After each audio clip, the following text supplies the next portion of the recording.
The Eastern Provinces, impartially considered, and even if we overlook the dubious moral and legal justifications for hundreds of years of occupation of these two provinces, what economic or military benefits can we derive from Morrowind and Blackmarsh? Indeed, a few beneficiaries of imperial monopolies in the provinces do profit from the exploitation of their wealth and resources. But does the empire as a whole benefit? Hardly. The vast machineries of the imperial bureaucracies cost far more to maintain than can be recovered in duties and taxes, and the cost of establishing and maintaining the garrisons of the Imperial Legion in the far-flung wilderness posts of these provinces would be cost-effective only if there were evidence of a military threat from the east. But no such evidence exists.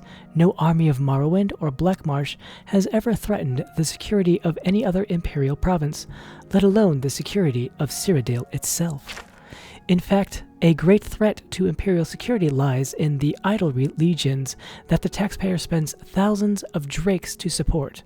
The generals of these legions, facing no enemies or opposition within the borders of the provinces, may look with ambition to the west.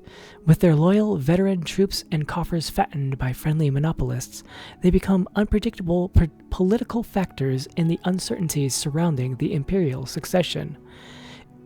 If the occupation of Morrowind and Blackmarsh were motivated by idealistic aspirations, perhaps there might lie some justification for bearing the burden of empire.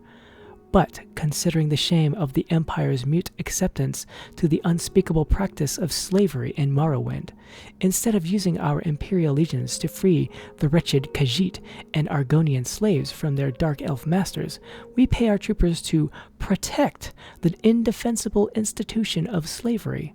Within the ebony mines of Morrowind, bloated monopolists under imperial charters exploit slave labor to harvest the outrageous profits assured by rampant graft and corruption.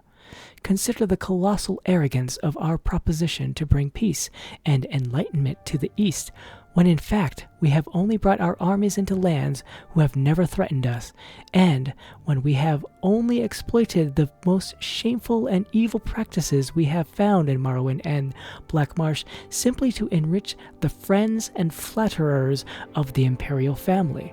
Impartially considered, our occupation of the eastern provinces is morally corrupt, militarily indefensible, and economically ruinous.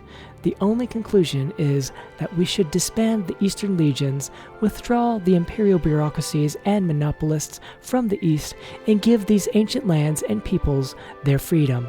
Only by doing so may we hope to preserve the fragile ideals and fortunes of Western culture.